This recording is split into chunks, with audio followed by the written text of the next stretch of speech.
அண்டம் முழுதும் ஒன்றினுள் அடக்கம். அதுவே ஆனை முகமெனும் ஓங்கார விளக்கம்.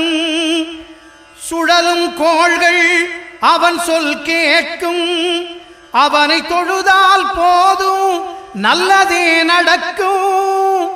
ஆனை முகனை தொழுதால் நவக்கிரகங்களும் மகிழும். நல்லதே நடக்கும், நல்லதே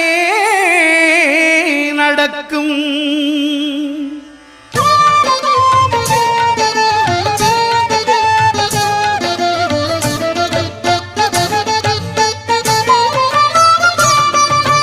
ஒன்பது கோளும் ஒன்றாய் காண